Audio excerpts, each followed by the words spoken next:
Hello? Hi, Mr. Brew. Yes. Hi there. This is Isabel Camarilla from TEA. How you doing, ma'am? I'm okay. How are you? I'm okay. Not too good, but not too bad, I guess. I was calling because I wanted to talk to you a little bit about the status on your case. Okay. So, last month there was an order sent to you by mail, signed and issued on December 14th by Mr. Masca. Oh, yes. Correct. And it's called Order Canceling the Hearing. Mm-hmm. If you notice in the first paragraph, it says, when the non-suit is filed, the cases will be dismissed. So it's simply calling to follow up to see if you had a chance to draft up a non-suit, if you will be sending a non-suit, just to kind of get an idea of where you stood as far as that non-suit was concerned. I'm actually glad that you called because my head is spinning so much. I got so much going on that I really, one, I'm not able to comprehend everything right now, and then two, I just figured out that the reason why I canceled or attempted to cancel the grievances was unlawful. So I'm hoping to actually reinstate those two grievances. What basically happened is Alief tried to make a settlement with me, an illegal settlement with me, and I didn't realize they tried to pressure me and retaliate and get me into signing an agreement, which would require me to drop any and all pending matters against them. Okay. And they threatened to have my license taken. So in the sake of saving face, basically I went to have my credit, which was my license, versus waiting for EEOC complaints, which would be financial. So I signed the agreement later on to find out that the agreement is completely illegal, and they stand to benefit from having me drop my any and all legal matters.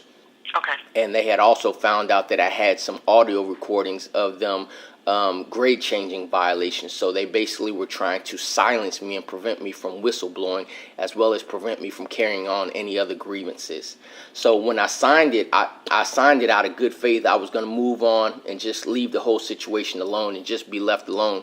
But after reading it, I realized that they were still retaliating against me. Everything that I had made grievances about before I signed the contract, the illegal contract, was still taking place after the fact. So not only was the contract illegal, they were not holding up to their expectations of stop retaliation and stop harassment and stop illegal actions towards me and my family. Okay.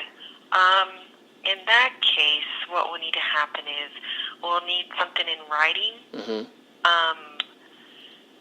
stating the reason why you want to continue or go further. Okay. With the case. And then once I receive that letter, I can present that to Mr. Masca, and then he'll review it and give me some direction or give me some instruction on what I will need to do or what he will do. Okay. So, yeah, that would be the best thing to do right now. Send us a letter, give us a status on what your stance is, and then once we receive correspondence from you, we can do what we need to do necessary for the case. Okay, great. I just really just sent an email responding to EEOC because they were like, I sent them a copy of the illegal contract, and they were like, why are you filing this EEOC charge again when you have this contract? And I read, went over the contract and said how it said if it was illegal, it was unenforceable, and then I stated the school board policies that showed that it was illegal. So I can send that to you, basically fax it, just take that information verbatim and take the EEOC charge out and put the TA charge in there, and it's the exact same thing because the contract is the same reason why I withdrew the TEA grievance. Okay. Yeah, unfortunately, I can't tell you exactly what to write. Mm-hmm. What I can tell you is that it's best to put something in writing, address it to Mr. Masca, and you can send it to us by fax. But anything that you do decide to send to us regarding your stance as of now, you want to make sure that you also send a copy of that to Mr. Nichols, who is the attorney for Alief. Well, I actually have. I actually have a grievance against Mr. Nichols as well. So I've been communicating directly through the union, Alief Union, because I have a grievance and trust issues with Alief ISD School Board, Alief ISD Superintendent, Alief ISD Human Resources, as well as their legal counsel. So just to give you a little bit of procedural information, because at the moment we have you are the petitioner. Mr. Nichols is the respondent who represents Alief ISD. Okay. So because those are the names that we have in our court records, those are the parties that you will need to continue to include on any of your correspondence. Okay. And those are just matter of procedures that we have written in statute and in our administrative code. Okay, whatever I fax you, and I'll just fax over a copy to Mr. Nichols' law office. Okay, and then you want to make sure that that information is somewhere noted or that it's included in your same letter. In my same letter? What do you mean same letter? For example, if you're addressing something to Mr. Masca, you want to CC the school district's attorney. Okay, yeah, that's what I was attempting to say. Whatever I send you, when I draft up this letter, I'm going to fax it to you all, and then I'm going to fax it to Mr. Nichols' office as well. Okay. All right. Okay, and you have our fax number? I'm sure it's on some documentation. Like I said, I'm just so overwhelmed and stressed out. I understand. It's a lot, especially for me going through it with no legal representation. I'm just overwhelmed and stressed.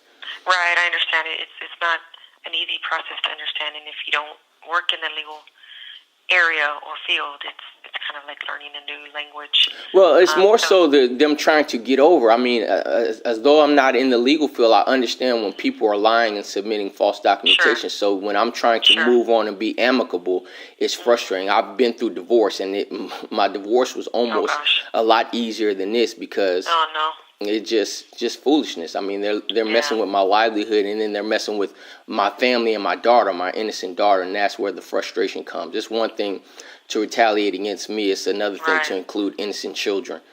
I understand. Okay. If there's anything that I can help you with regarding the procedures, I'll be happy to do that. But what I would suggest is that you send something as soon as possible so that way we can move forward as we need to.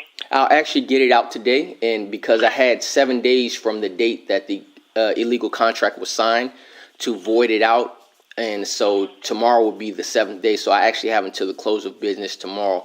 But they also have a provision in here that talks about anything that's illegal and unenforceable can be stricken. So that's doesn't have a time limit on it.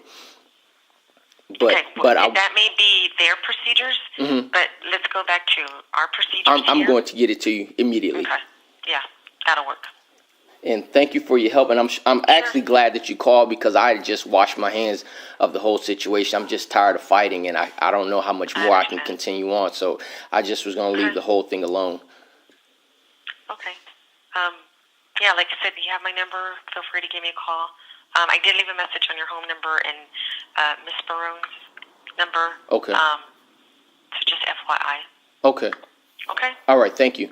No problem. Thank you. Bye.